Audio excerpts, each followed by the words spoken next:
Hi, everyone. Welcome. Sorry that we are starting a couple minutes late, but it's going to be worth it, I think. So welcome to the webinar today. My name is Kirsten Forseth. I am a senior manager on the drug user health team at NASTAD. And we are certainly very honored to be hosting this webinar today and grateful for your time and attention. So this is the third in a series of 3 webinars that we've hosted in partnership with the consulting collective Reframe Health and Justice. And today's webinar focuses on serving survivors of violence who are also criminalized, and will be facilitated by Kate Diadamo. So really excited to have Kate here, and also some fantastic panelists. We have Erin Miles Cloud, Dinah Ortiz, and Naomi Loren, who will be sharing some of their experiences later on during the webinar.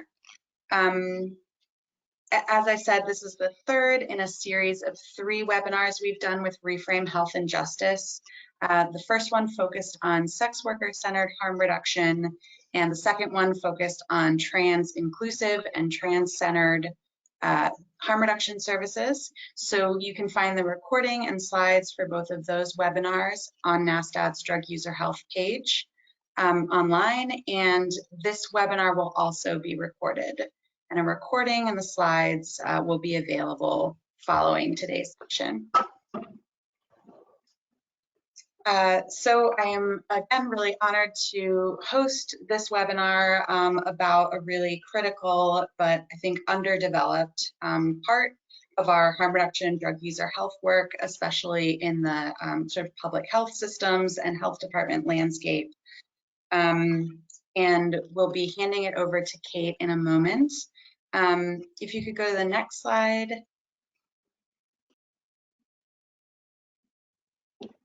Thank you. So I think probably most people joining today are familiar with NASTAD, but I just want to quickly sort of say a few words about who we are and what we do. So NASTAD stands for the National Alliance of State and Territorial AIDS Directors. We've been around since the early 90s and are a membership organization representing HIV and hepatitis programs in state government around the country. And our mission is to end the intersecting epidemics of HIV, viral hepatitis, and related conditions. We work primarily and historically with governmental public health, and we do our work through advocacy, capacity building, training, with a focus on social justice. And one thing that the drug user health team has been able to do, which I think is really exciting, has kind of expanded our work, is to support community-based programs directly, not only governmental public health and health departments. So we hope that we have a wide audience today of people who are in community-based harm reduction or violence prevention or victim services programs, and also our public health colleagues at the county or state or federal levels. I'm now going to hand it over to Kate to get us started here. And I want to introduce Kate, who is a sex worker rights advocate with a focus on economic justice, anti-policing, and incarceration and public health.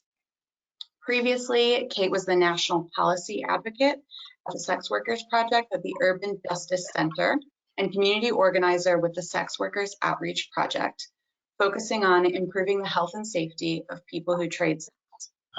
They have worked in community-based programs, traditional service provision, and advocacy roles, including advancing the needs of sex workers in anti-trafficking and anti-domestic violence spaces. Kate uses both she and they pronouns and is based in Maryland. Thank you, Kate. Thank you so much. And, we talked a little bit about this and before I go into this, it felt really wrong to not acknowledge what happened yesterday and the violence that happened. And, you know, as we're still learning more and really still kind of unraveling a lot of details, what was really clear was there was a very clear targeting of violence against women of color, API women. And it sounds more and more like really specifically targeting folks connected to the sex trade, either directly so or profiled as such. And so, you know, knowing that we don't know what to say right now, and we don't know how to, we just want to take a moment to really acknowledge this, and to recognize how important it is to have this conversation in particular here. You know, regardless of what the motivations were, criminalization and criminalized survivors of violence is something that is very disproportionately experienced by folks that trade sex, but also marginalized folks in general, and criminalization and stigma so feed into each other. And it's not just that people are criminalized and they experience violence. Very often it is that criminalization invites violence and invites targeting. When you criminalize a community, when you criminalize a body, you create a target population and a target for victimization for 1,000 different reasons. And one of the other things is that when you are criminalized, when you are a criminalized survivor, accessing really affirming and really thoughtful spaces that are able to hold both of those experiences as valid, hold them with care, hold them with concern and validation and comfort, is really difficult. It is incredibly hard. The barriers to resources, the barriers to opportunities for justice, the barriers to spaces for healing can become very immense. And so I want to acknowledge that as we learn more, and that people hold whatever they need to do to take care of themselves, and also celebrate and recognize the importance of all of you being here for this conversation today as we unravel some very tricky things. So just kind of to really situate the discussion we have today within that context and within a space of gratitude. Hi, I'm Kate. I use she, they pronouns. If you want to contact me, this is my contact information, but everyone will be able to have that. Today, what we really wanted to do was a couple of different things. First and foremost, we want to talk about and unpack some of the ways that people might experience harm and how that might look different and sometimes expansive. We want to look at the ways in which criminalization changes the way that we approach anti-violence work and harm reduction work, really specifically for folks who use substances and folks who trade sex.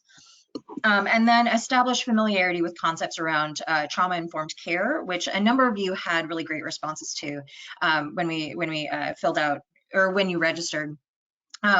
And just kind of bring that up as an approach, and then talk a little bit about alternative forms of how we understand really harm reduction. This is a 75-minute webinar in English. Everyone's mics are everyone's mics are muted, but feel free to turn on your camera or keep it off, do whatever feels right for you to be able to engage in the way that feels most appropriate. This is recorded, and you guys are going to receive a copy of this in a week. And we would love the information to be shared widely. I'm a community organizer at heart, and so I really love community agreements. And one of my favorites is what's said here stays here, but what's learned here leaves here. And so we hope that you take what you learn here and move it forward. And then we're going to provide information about wellness services for folks who are criminalized. This is not medical or legal advice. And especially with the way that the sex industry is criminalized, the way that harm reduction is criminalized, that's going to be really different based on your area and your state, not just in terms of what is criminalized as far as, you know, facilitation of prostitution, but what is policed for. So we'll definitely send some more resources, but please do keep in mind that when you deal with criminalized survivors of violence, criminalization is a very palpable experience, and it is an experience that is often not just held within the person, but it's also held by everyone who holds space for that experience. So it's a really important thing as you expand your services to just keep in mind. So I want to start with this quote by Marissa Alexander. If you do everything to get on the right side of the law, and it is a law that does not apply to you, where do you go from there? And Marissa Alexander is a criminalized survivor of violence. And this specifically comes from Survived and Punished, which is an organization that I really love, which is a supportive organization of incarcerated survivors, specifically of domestic, or mostly of domestic violence, but also of trafficking. And so I wanted to start here. And, when we define harm reduction, very often that gets defined in a pretty specific way in a lot of spaces. When we think about harm reduction, when we present on it, a lot of people ask about syringes. And then maybe the 102 of that is to talk about different forms of substance use and the harm reduction there. But what we hopefully are going to be talking about more is that harm reduction, because it's a philosophy, it can be applied to a lot of different spaces. And so here I wanted to present, this is the first of 2 slides, but the principles of harm reduction, which are from the Harm Reduction Coalition, which we tried to adapt to talk about violence and to talk about not just that there are these as principles, but even to just acknowledge that there is harm reduction that we can do around violence. Very often when we think about violence, the idea is, extraction from that situation. There is nothing but abstinence. But when we're looking at those situations and how complex they are, there is harm reduction that can be done, even when it comes to different forms of violence. So first and foremost, and hopefully these principles will not necessarily be too foreign or new to folks, because we really tried to adapt them.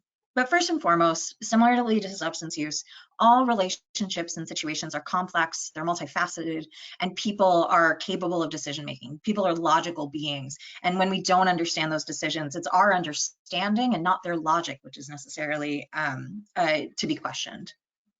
Second, we focus on the people rather than what they do. And even when we're talking about perpetrators of harm, those are whole people too. And Danielle Surratt at Common Justice has one of my favorite quotes on this, where she says, no one meets violence for the first time as a perpetrator. And so even when we're dealing with complex situations, recognizing the humanity of each person. Next, looking at the many different reasons why people stay in situations where they are experiencing interpersonal violence or experiencing state violence. Those sometimes go unquestioned because people don't have options, but those are almost sometimes easier to look at, to understand, all right, you are experiencing harm, but there are reasons why you don't leave the situation entirely. Recognizing the health impacts of violence, the potential health impacts of violence, and trying to mitigate them as opposed to necessarily mitigating the situation. Providing holistic support rather than isolated interventions, again, viewing people as whole and therefore viewing healing as whole. Next, understanding how the response to violence by the criminal justice system can cause trauma to the victim, to the perpetrator, to people's families, to communities. There's some talk about this much more in domestic violence spaces, but recognizing that, sometimes calling the police, especially for criminalized people, but even for people who don't see themselves as criminalized, can lead to additional trauma just by the sheer participation in the process, and that it can lead to harm more broadly. Looking at the dichotomy of victim perpetrator as singular or singularly dimensioned identities as social constructs.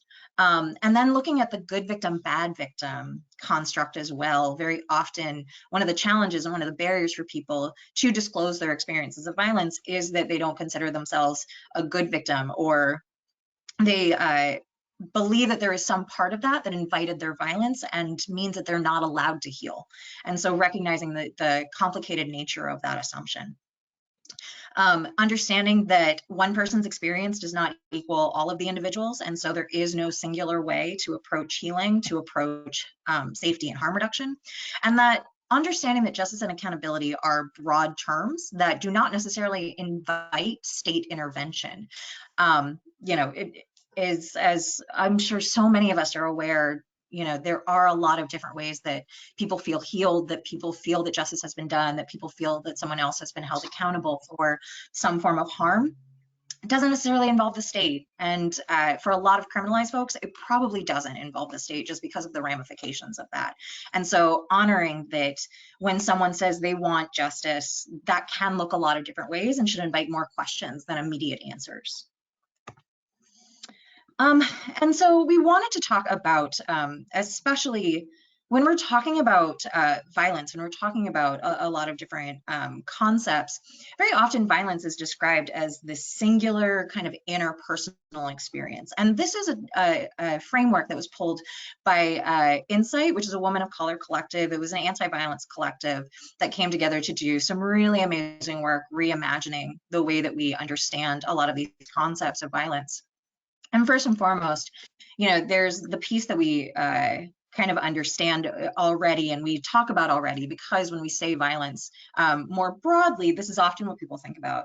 And so this is interpersonal violence, or what was called violence within communities. And so those are things like domestic and intimate partner violence, familial violence, intergenerational violence, violence from peers is very common. And then the ways that maybe it's non-physical violence, maybe it's other forms of violence, but things like shunning and isolation from community, those can be easily experiences of emotional and psychological violence, of these coercive behaviors that happen, where people do experience harm and trauma and should be honored as such. The second form, which is really not necessarily talked about as much and growing in dialogue, is state violence, and that is violence against communities as opposed to violence within a community. And that is, of course, criminalization, policing, prison. All of those are very clear experiences of psychological violence, of physical violence, of sometimes sexual violence that is perpetrated by the state. But if we're going to talk about violence being a traumatic experience that is held within the body, that happens, that is perpetrated against a person, then we also should talk about things like denial of services. If you go somewhere looking for support, looking for basic help, and you are denied access to things that are very often survival resources, that's a form of violence. And it's a form of violence that we don't often include either within that concept or within state violence. Civil penalties are definitely a form of state violence that is absolutely theft, especially when you're talking about survival crimes, about things like substance use. Court fines and fees are astronomical, especially when you have a longer record. The way that plays out is very often an experience of harm. And then something I also especially think is really important, and I'm so excited for the panelists that we have here today who can really talk about this, loss of custody, disruption of the family, disruption of community, all of those things are experiences of state violence. It is absolutely traumatic and an experience perpetuated against people very often for surviving and for framing the way that they survive outside of a very specifically constructed system. And so first and foremost, if we're going to talk about criminalization and criminalized survivors of violence, we need to talk about how people are experiencing and interacting with criminalization. First and foremost, and one of the kind of I hate framing it as an easy thing to point to, but it's a pretty clear way that people experience criminalization is engaging in survival crimes. So sex work or commercial sexual exchange, drug selling and moving. We don't talk about it very much as an industry, and don't talk about that industry as very often a crime of survival. But it is an important way to conceptualize this, especially when we're talking about criminalized survivors of violence. And we're moving towards, decriminalizing things like possession. If you're not decriminalizing selling, that means that you're also cutting off, inviting criminalization and policing of survival in a lot of ways. Quote unquote welfare fraud, which it gets referred to, but that's ultimately you're talking about things like, someone staying on your couch while you're on benefits and letting them toss you some cash for that, especially knowing how paltry benefits are and how much those are not necessarily an amount that people can survive on. And then other forms of informal economies. Other ways that criminalization is experienced is when, physically responding to interpersonal violence. If you are especially a marginalized person, especially a pathologized identity, if you are being harassed, continually harassed physically, psychologically, and you respond to that, very often you become the perpetrator of violence, or that situation is read as such. Being a substance using parent, being a parent, it can be a very fraught experience for marginalized and criminalized people. Crossing borders when you're unauthorized, being an irregular migrant is an experience of criminalization, and supporting partners who are engaged in criminalized activities can also, because of the way that we criminalize, especially things like the sex trade, that can be an experience, that can become an experience of criminalization. And in some instances, actually expose you to even more criminalization than the person who's engaged in those activities. And then when accessing substances. And we also are very well aware that when we're talking about criminalization, we are also talking about policing. And so just committing an act that violates a law doesn't necessarily mean you're experiencing policing. And so when we're talking about these things, reminding ourselves that we are ultimately talking about folks of color, folks from police communities, LGBTQ individuals, people on benefits, especially experiencing this intersection.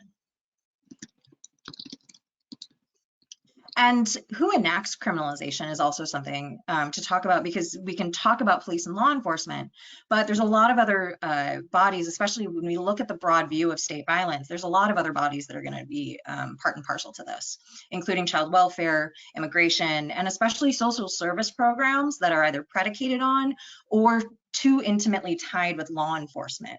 Part of having this conversation for different types of social service providers is very often, in multiple instances, asking, am I right now acting in service to my client, or am I acting in service to my law enforcement partner? And what does that mean? And how often am I making those decisions? So just some quick examples of being a criminalized survivor of violence. So scenario one is one that kind of frequently comes up and is really pointed to as a way that I'm sure a lot of folks have seen it manifest, which is undocumented survivors of intimate partner violence or domestic partner violence. Going to reporting often falls off the table, especially during times of increased immigration enforcement. We know that reporting domestic violence went down under the Trump administration. Going to court for those when you are undocumented, that falls off the table. And so when you're talking about someone who's a substance user, a lot of that becomes even more difficult, because that can invite one law enforcement agency that leads to another. Or if you don't necessarily know how a partner is going to respond to substance use, or don't know how a partner is going to respond to immigration questions, all of those things start to come into play, and finding resources that are able to hold all of those identities can be even more difficult. A second scenario, which definitely comes up. So let's say you're serving a client and sex work is their primary income, and they're out on a date with someone and they end up getting robbed. It's a very common scenario, and while they might come to you with that violence, this also might be a person that you've seen at the drop-in, or that you know, especially if you're talking about going from New York to a smaller city, people know each other. And so it can be really tricky to know how to handle a situation where both a person who has perpetrated harm and the person who's been victimized, when you know both of them and when you serve both of them, that can become a more difficult scenario. And being a criminalized survivor often puts up a lot of barriers. First and foremost, it means accessing law enforcement and accessing services. Criminalization has to be part of the conversation before you make a referral, before next steps are taken. An increased need for coping mechanisms and strategizing and making both of those making sure that all of those activities really look at a person holistically. They look at a person as a survivor of violence. They look at a person as a substance user. They look at a person who is trying to avoid that harm and accessing harm reduction services. Another way that this gets tricky is understanding mandatory reporting and how that plays out. Looking at alternative forms of justice and accountability and safety planning, and making sure that criminalization and the risks of criminalization are part of those. And then finally, demanding a space that are safe for people who have experienced or are experiencing violence. So what does it mean? And this leads us into kind of the next piece, which is approaching people with a trauma-informed approach to service. And we asked folks to talk a little bit about, when you RSVP'd to this, what that meant to you and what a trauma-informed approach really meant. And the answers were fantastic. They were really about meeting people where they are, about understanding that everyone experiences trauma, and that includes both probably the folks that are providing services and the folks that are receiving services. Understanding that people's reactions can be very, very different, and that it has to be a unique way of meeting people individually and not with kind of a blanket response. And so hopefully this introduction will not be too far removed. But so when we talk about trauma-informed care, and actually SAMHSA put out a guide in 2014 about what they mean when they are talking about trauma-informed care. And it's a great guide that talks about both, that talks about service provision, but also really understands that folks who are providing services may have experienced trauma themselves. And so when we talk about a program, what we're doing is that it understands the impact of trauma and the impact that it's going to have on clients and what that means to create a safer space. It looks for potential paths of recovery and really prioritizes healing, and healing in as much of a holistic way as you can approach it. It looks for the signs and symptoms of trauma, so trying to recognize within those relationships how things are showing up. And then fully really integrating a trauma-informed care piece into policies, procedures, and practices. And I think that this is really important, because very often we'll say like, all right, we need to create a safer space at the drop-in. But when we do programming in other ways, not necessarily thinking about trauma-informed care, and I do mean this very holistically, I think we should think about trauma-informed care, recognizing, especially, as service providers, who try to hire from community, who try to lift voices when we do advocacy and put on panels. Like what does it mean to have a trauma-informed care drop-in space that is served by people where that handbook that you put out to your employees, do you have a trauma-informed workplace? How do you handle re-traumatization when your employees are traumatized? Is there space and healing and support that cares for people who are providing care? When we're doing panels and advocacy work, what does it mean to have a trauma-informed panel? And how do we talk about triggers and that kind of thing? And so when we're looking at trauma-informed care, recognizing that we're not holistically serving people if we're not holistically looking at our programs and the ways that we interact with people, including management, HR, and the way that we present ourselves publicly.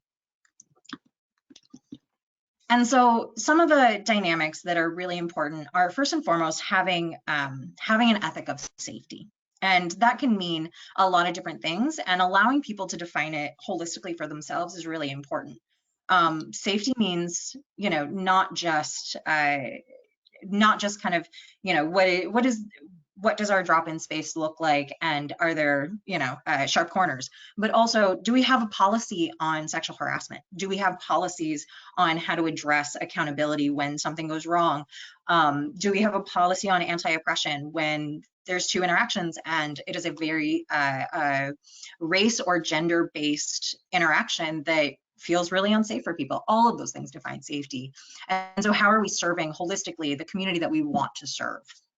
Second, trustworthiness and transparency, making sure that, especially around criminalization, people are receiving all of the information that they need to get about their decisions, and around things like mandatory reporting. Before you call 911, is it fully transparent what is going to happen?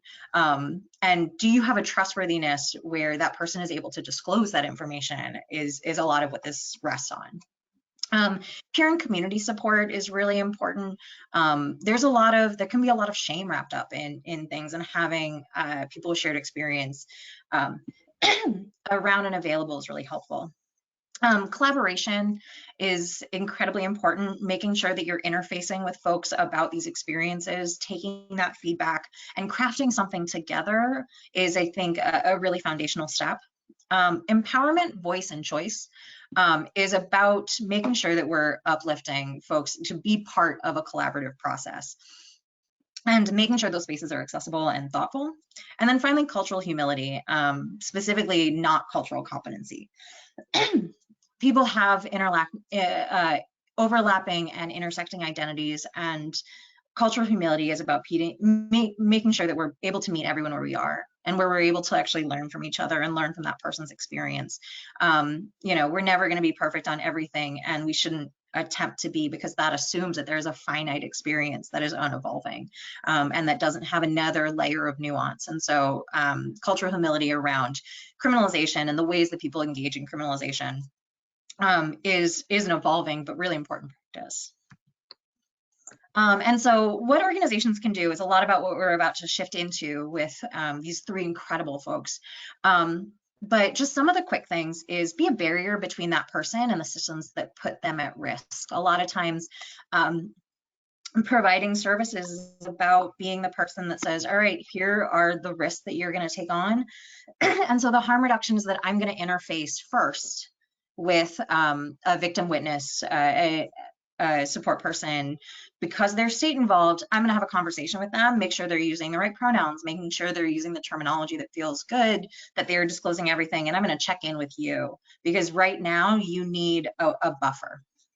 Second, safety planning.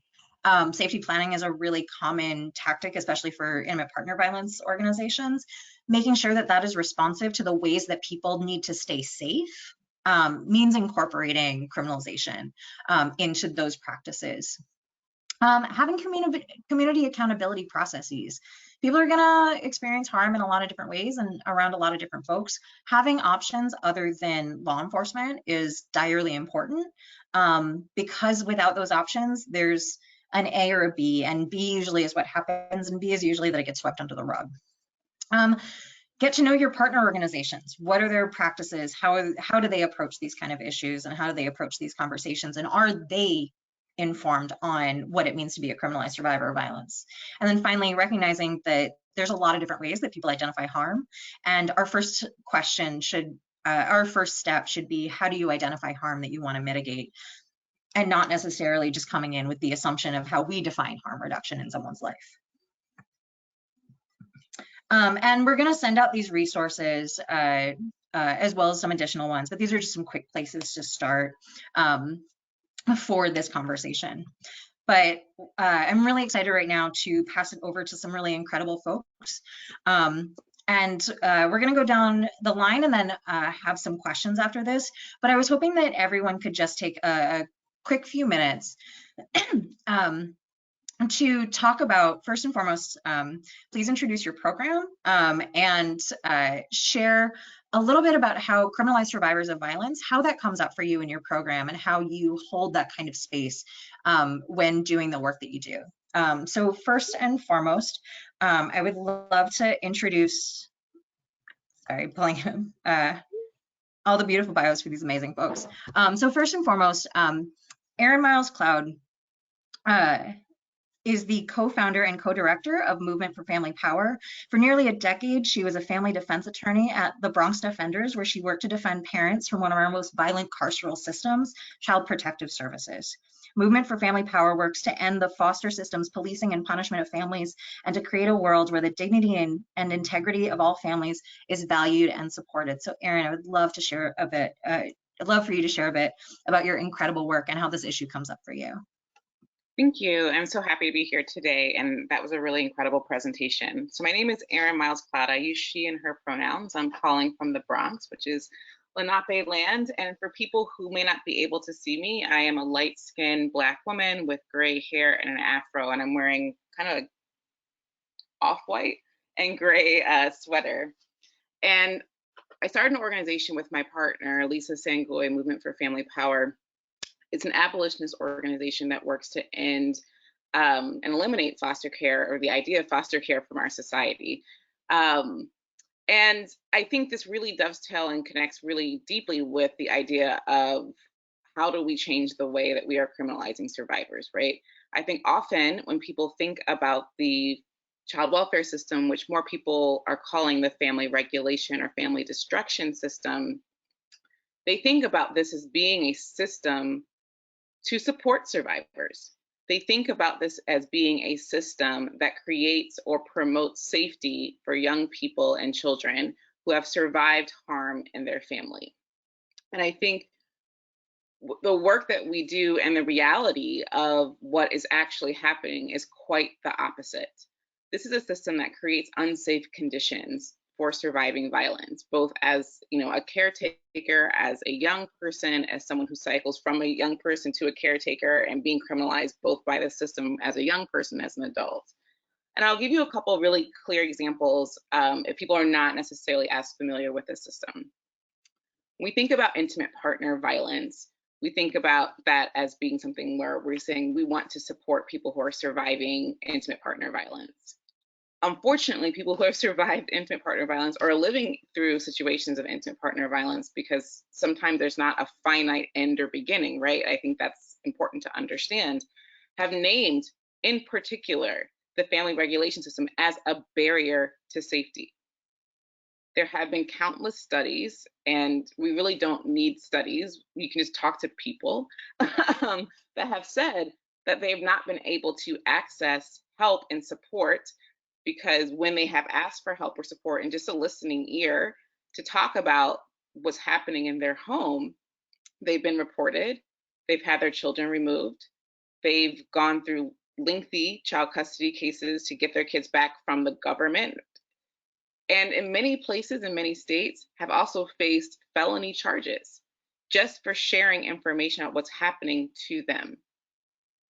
That really seems counterintuitive to creating a network of care where people can be honest and talk about what's happening.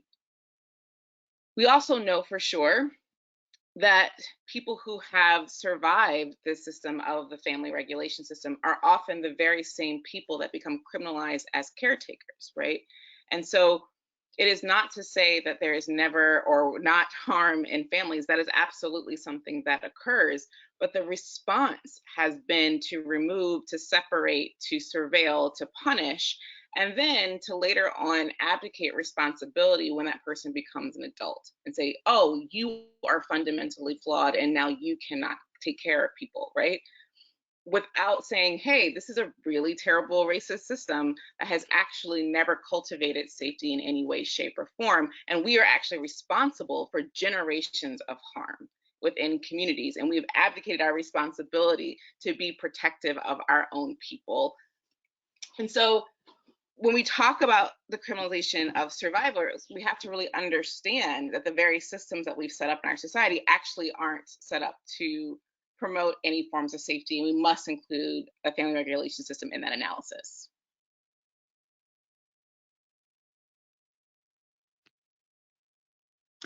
Thank you so much. And I loved some of the points that you brought up. First and foremost, renaming it into the family destruction system, but also naming that there's no clear beginning and end, and the ways that these different systems, and especially systems that are so purposed for caring for survivors of violence, the way that dichotomy, the way that moves only perpetrates in additional forms of violence and even expands the type that is happening, I think is so relevant to this conversation.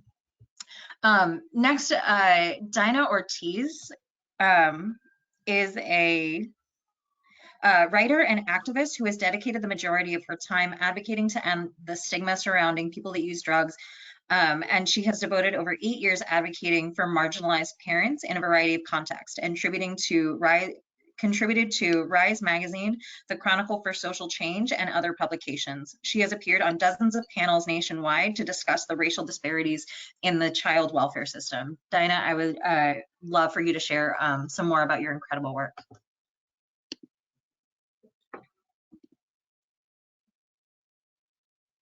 Offenders.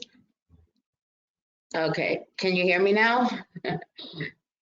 Okay, I started out at the Bronx Offenders, and I spent 8.5 years there, 5 years as a parent advocate, and 3.5 years as a supervisor for the parent advocates.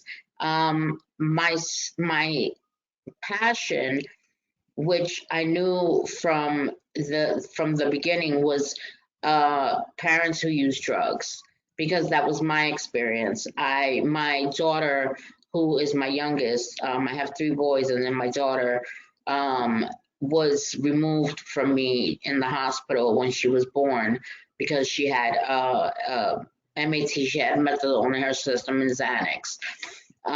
There was really no explanation. It was like almost in the movies, like they just like took her from me, and like I couldn't be alone with her. I couldn't, all of these things that were happening all at once, and it was kind of like a fog for me. And so when I was of clearer mind, I knew that it was wrong what they were doing, and there was no help. There were no services. This happened in Florida. There were no services. Nobody reached out to help me, and I knew that that things needed to change. I didn't know how. I didn't know what needed to change, but I knew that things needed to change. I ended up homeless with my children in the street, and my daughter, her adoptive parents, who are my siblings, ended up adopting her pretty much without my consent. And so I ended up moving to New York, and that's where I found, I started to network with people, and I started to meet the right people. And I had interned at NAPW, National Advocates for Pregnant Women, with Lynn Paltrow and Emma Catteringham at the time. And that's when I started to learn that there were actually parent advocates. There were parents that were advocating for parents that were being stigmatized, that were being, that were being used again, the system was being used against them. And like my story was being retold and replayed over and over again with these parents. And so I knew that I had found my place. And so from there, I transitioned to the Bronx Defenders, which is where I really found my voice. And I knew that I was able to fight and give voice to those that were silent, right? Because many times you can't speak about using, drugs and, being a parent, let alone being pregnant and using drugs. You are, especially if you're a woman, right? You're automatically X'd out, you're, excommunicated, people don't really see you as fit to be a parent. And I've heard many times that, how could you be a parent and use drugs at the same time? You're harming your child. And so there were many, many disputes and debates about that. The fact of the matter is that it's not really about whether or not you can parent your child. It's the fact that, your skin color, right? Because white people do it all the time. Especially affluent white people, they get to parent their children and use drugs and go about their day. They get to blog about it. They get to talk about how they smoke weed, and it makes them, parent their children better. And they get to do all of this while Black and brown parents are being penalized. And I always bring up a show, Tyra Banks show, that was out many years ago, where she had what were called the pop moms on her show. And it was all affluent women talking about how they were, that smoking pot would enhance their ability to parent their children. And I was thinking, like, any day now, ACS, we're going to see in the news that ACS is going to come banging down these people's door, because I couldn't fathom how freely they were talking about these things when my clients were having their children removed that very second, for the same thing. And so as I learned more and educated myself more and had more people around me that, were kind of paving the way, one of them being Aaron Cloud, that had paved the way for me, I started to learn more that, this was really about Black and brown mothers. That was what it was about. It was a war on Black and brown people, not a war on drugs, but a war on Black and brown people. And so I just began to use my voice to elevate the people that were in the shadows so that they could know, so they could not be afraid, because people, the fact of the matter is that people are dying, right? And people don't seem to get that they have such a fear of coming forward, right? So they'd rather stay home and die than to go to a doctor, than to go seek help, because our health professionals are no help either, right? I've experienced myself going to the hospital and being stigmatized, and so I'm not the one to drop names and say, oh, I work for the Bronx Defenders, or, you know what I'm saying? I didn't do that because I'm no special than anybody else. And so you should be treating everybody the same way, right? And the fact of the matter is that they don't. And so when they see that you are black or brown and that you use drugs, or that you formerly use drugs, there's like this different, the shift in the dynamic when they're treating you. And they really kind of just ignore you and ignore the fact that you're there seeking help. The fact that you were able to get out of your bed and go to the hospital, go to the clinic and seek help, within itself is just, it's an enormous feat. And then to get there and be, stigmatized all over again. And so, this is why we're losing lives. This is why people are dying, right? Because just not too long ago, a very dear friend of mine went to the hospital kicking and screaming because she was going through some stuff that was really like apparent that she was like dying. And she went kicking and screaming because she would rather have died than to go to the hospital. And when she got to the hospital, they said that her hemoglobin was 2.8. So she was near death. And thankfully, she, her partner took her to the hospital kicking and screaming and got her there. And they had to give her a blood transfusion. And it was, I was so terrified, because it's like, this is the system that they've created. This is what they have created, where we cannot go and be open and speak about. They tell us, what's going on with yourselves, but we can't really speak about the truth. They don't want to hear the truth. They want to hear, well, yeah, I've been abstinent for such and such time, but that's not reality, and that'll never be reality. And so I think that I'll just continue using my voice, continue educating people, and hopefully, people will get something out of this panel. Your presentation was amazing, and I just appreciate the time to be here. Thank you for sharing that. You raised such important points about stigma and about the impact of stigma, about the barriers to services and the importance of knowing the partners that we refer people to. And then I think especially a really important takeaway is the ability to have an advocate and to have someone who's working on your behalf, who's able to be that buffer, and the importance of not just the role that that person plays, but also that it actually really does mean health. In a lot of circumstances, it means that people are able to access things. If only they had that trusted person who they knew understood their situation. And finally, we're going to shift over to Naomi Lauren, who's actually going to leave her screen off. Naomi is an organizer at Whose Corner Is It Anyway, a Western Maryland mutual aid, harm reduction, political education, and organizing group led by stimulant and opioid using low-income survival or street-based sex workers.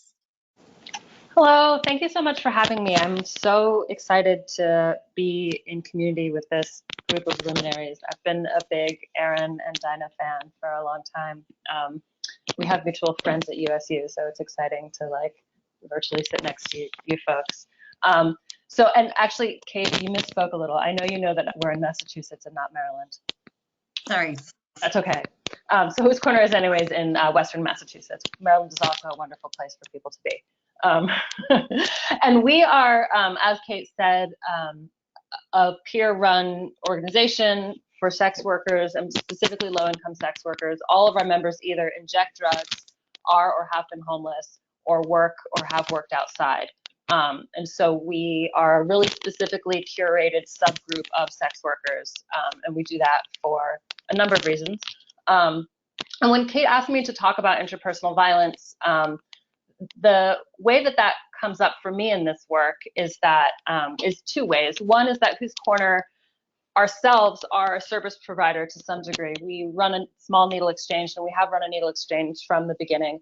We don't have brick and mortar hours, so our needle exchange is either once a week, as it was in the early days of our organization. But right now we're doing like monthly supply distribution events. So we're obviously not the only place that people are getting their materials.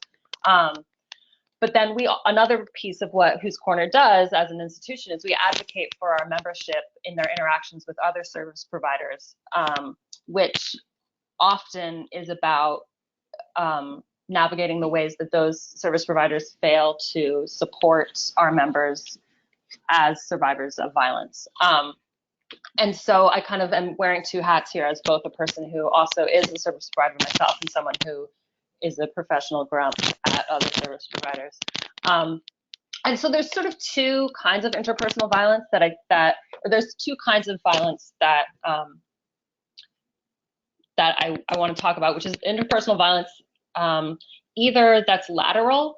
And so I think Kate's example of like two clients at a service provider, one of whom has treated the other badly, right? If you're a sex worker and a client who robs you is also a client at the SSP where you get services, that is to some degree like a lateral relationship, in particular as the SSP is concerned, because you're like both clients there. But another kind of relationship that I think requires different solutions is when there's a power difference. Like if an employee of a service agency is a perpetrator of harm, and frankly that's something that is coming up a lot these days in harm reduction. The last couple months, there's been a real, I would imagine that a lot of people on the call are sort of aware that there's been a lot of conversations in harm reduction circles about serial abusers of women in general and of sex workers specifically who are employees of needle exchanges, and the folks who are structural perpetrators of violence in that position. And so that's something that we, and it's hard too, because there's lots of ways in which often SSPs, as Kate said, are hiring from within the community. And so that in some ways is a kind of intrapersonal violence. But in other ways, there are power dynamics there that make that affect the search for solutions. And specifically, I wanted to talk about, I think restorative justice is a really cool option. We use it. We, for a long time, had a restorative justice professional who was on call at our open hours all the time in her, in like a different room than where we were doing the rest of our programming, because our members have a lot of conflict with each other. And there's a lot of complicated power dynamics among our membership. We live in a really small town. Kate always really likes me to talk about cultural geography of my organizing because it's exotic to her as someone who lives in big cities. But we live in, I think, a 60,000 person town. And so what that means is that there is no anonymity. Folks personally know the police officers. Folks personally know and often went to high school with employees of most of the local nonprofits. You overlap with clients in all sorts of ways. But it also means that our members have complex, multi-leveled relationships with each other and lots of opportunity for conflict, and lots of trauma, and so imperfect responses in themselves for dealing with inter-community violence. So it's like not uncommon for there to be like physical violence in the course of our community organizing. And people don't lose access to leadership because of being involved in conflict that is like unsavory. Instead, we have a restorative justice person on call to help folks navigate those situations. And I think that restorative justice is important as a concept distinct from mediation. And what I like about restorative justice as a concept distinct from mediation is that mediation assumes from the beginning that all parties are equally culpable. And restorative justice leaves the possibility that a bad situation might be one person's responsibility and that there could be abuse where not both people are responsible for the situation. And I think that's important because while it is true that folks are complicated people who,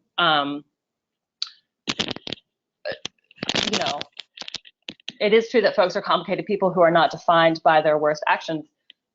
There are sometimes power dynamics where one person is an abuser and the other person in that scenario is not. And I think often mediation is approach that can apologize for and enable abuse by not naming that explicitly. And so that I think is an important quality of restorative justice and the reason that we really like it as a model. One downside to restorative justice is that it's really time consuming and emotionally draining. And not always, folks that are in chaotic poverty or chaotic drug use don't necessarily have the bandwidth to do a restorative justice process.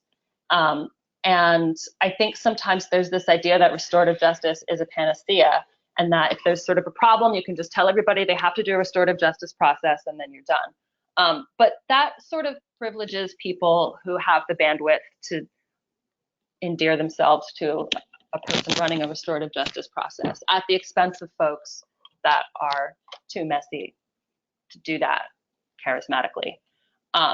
And it also privileges people who have more bandwidth. And so a solution that it's very often true that what our members want when there's a bad situation is just to not fuck with it. Is to just have some space from someone that doesn't feel good for them. And so we work really hard, that is frankly our go-to. Restorative justice is like an advanced move for when people really want to dig in. And it's not always appropriate and it's not always wanted. And really what we do first is just try to make sure that people can have space from each other if they want that. So as an example, one of our leaders who is an incredible intellect and a really, just an incredible thinker and like a really cool activist. One of the things that is just sort of part of her rhythm of life is she kind of freaks out at people sometimes if she feels especially that her pride has been wounded. And she will she just sort of goes off on people every now and then if she feels aggrieved. And people feel really scared of her, actually. And she doesn't lose access to leadership because she does that, because that's fundamentally a trauma response for her. And she has been treated badly by the world. And I have a lot of sympathy for how angry she is about all sorts of things.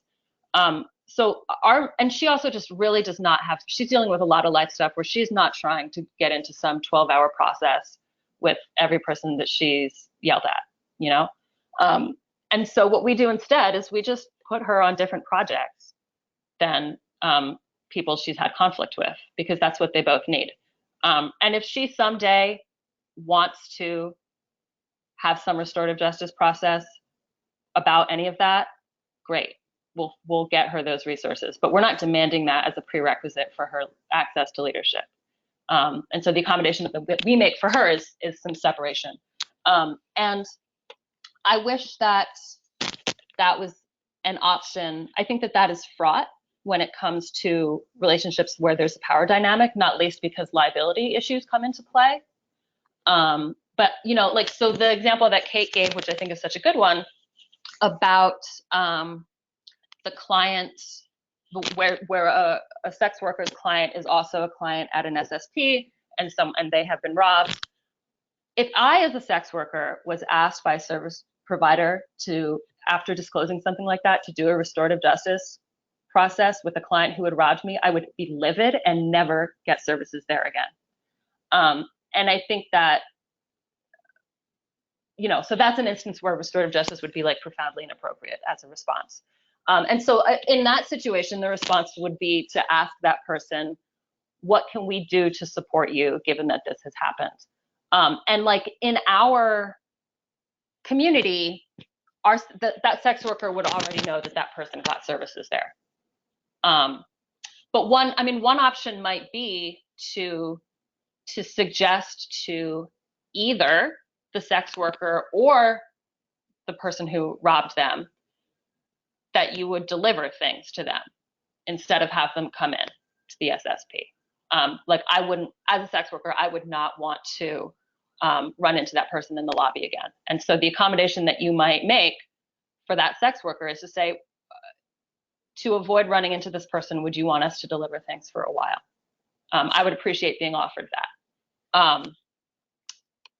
But you know, that sex worker might have other ideas. I mean, like in our community, that sex worker would have an idea about like which days that client usually came to the needle exchange, blah, blah, blah, blah, blah.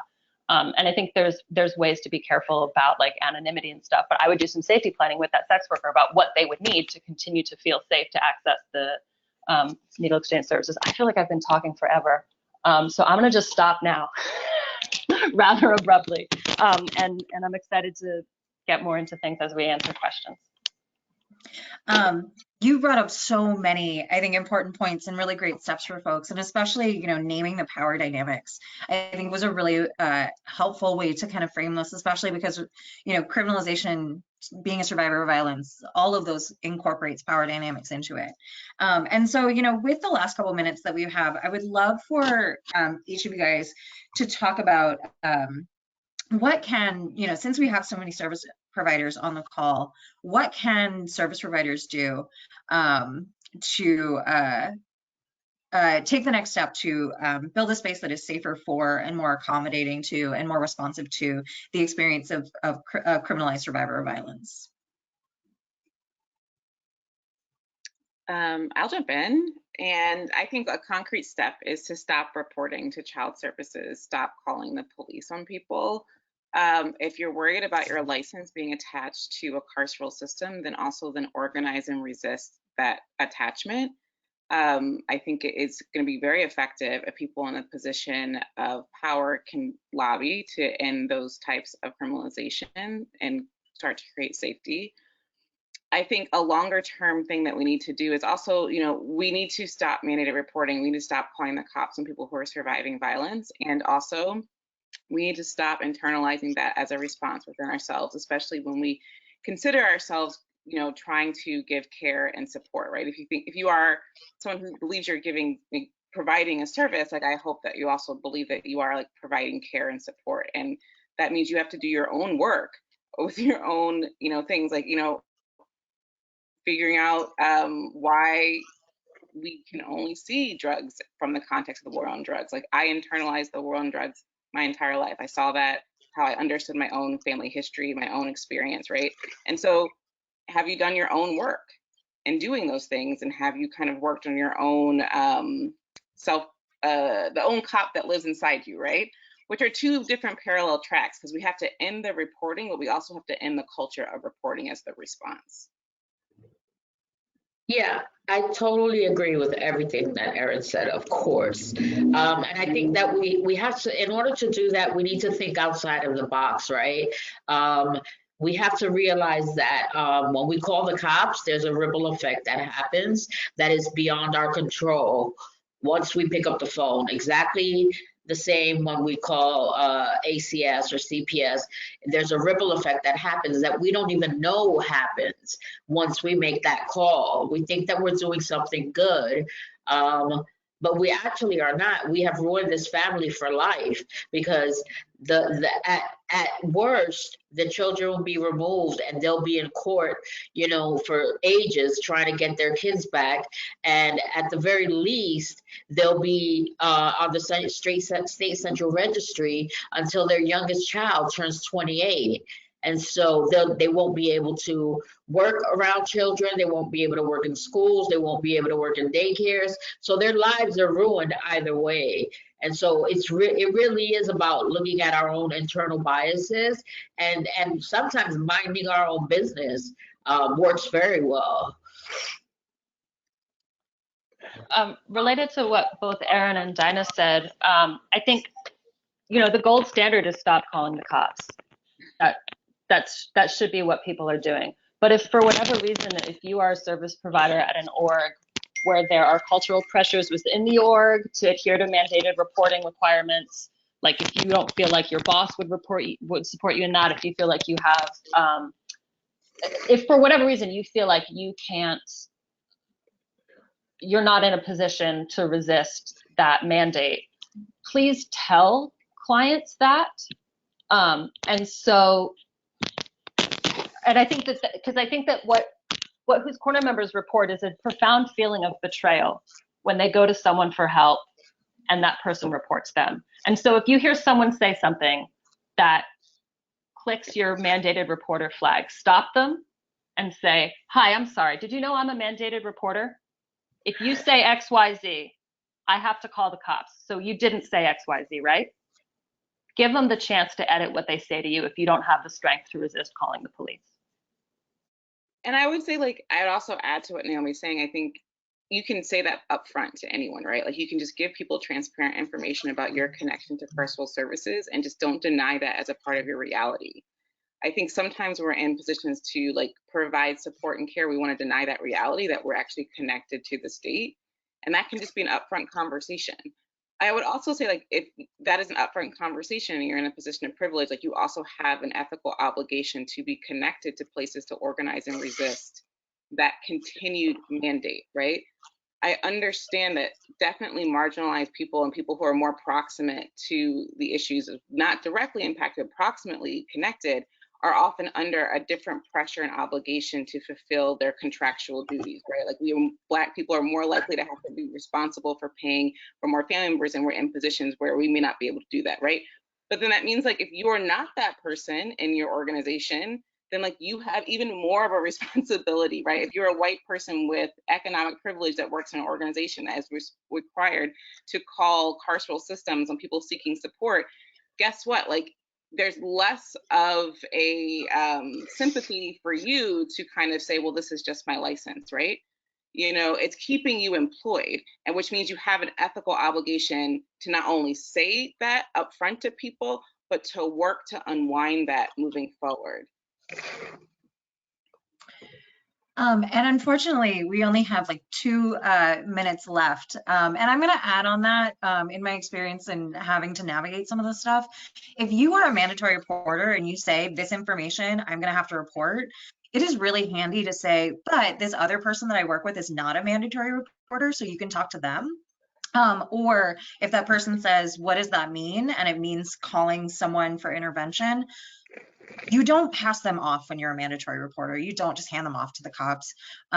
You walk with them through that whole process, because it becomes a very long-term process. And having an advocate through that process is really important. And so in the last minute, I know that this is like a 20-minute question. Do you have any recommendations for prepping staff who might be re-traumatized by this experience of serving survivors? Ooh. You have to prepare yourself. I mean, we know how it is that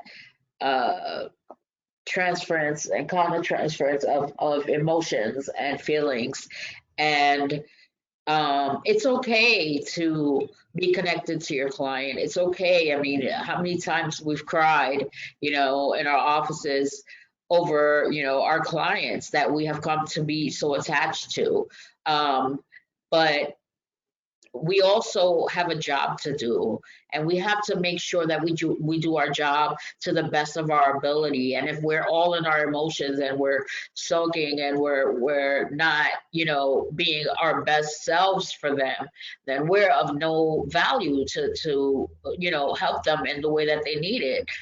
So it's okay to cry. It's okay to have all of those emotions, because it's very difficult to see the things that you see every single day, the harms that the systems are putting upon our community, and hurting our community the way that they do, and punitively, and getting away with it. You just want to get up and scream at the judges, but you have to really, hold your tongue and remember that your client is the most important person in the room, and you have to keep it together for your client. Thank you so much for that. And I apologize for having to cut it off. We are at 3:15. And I'm going to hand it back to Kirsten to wrap up. Thank you so much. And yeah, I also hate to cut in because this is just such a powerful and important conversation.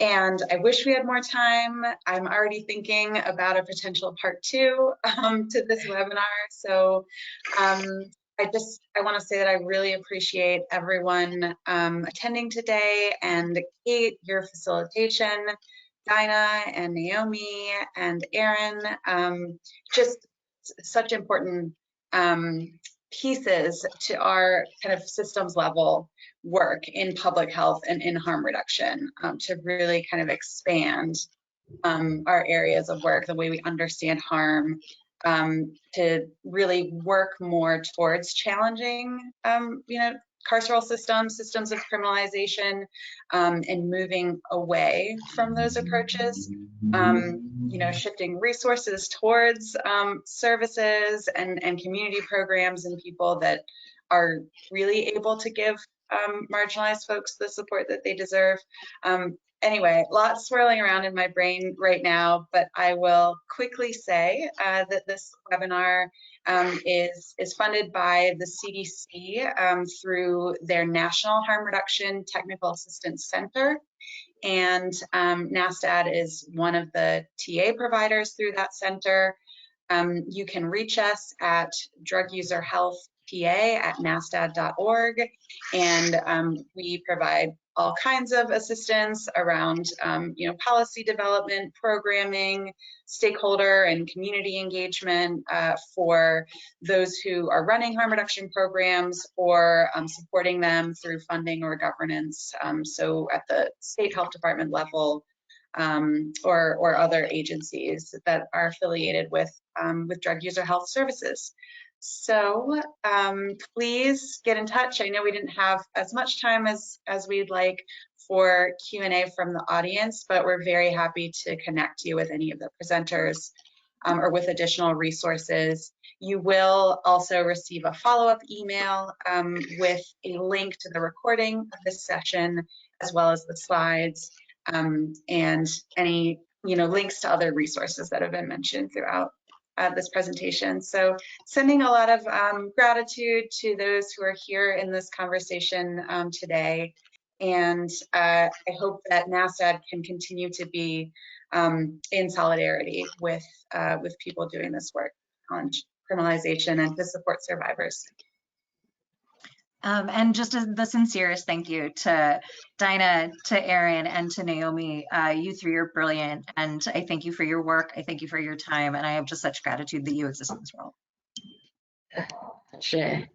Thank you. Thank you. Bye, everybody. Thank you, everyone. Take care. So good to see you. Bye-bye.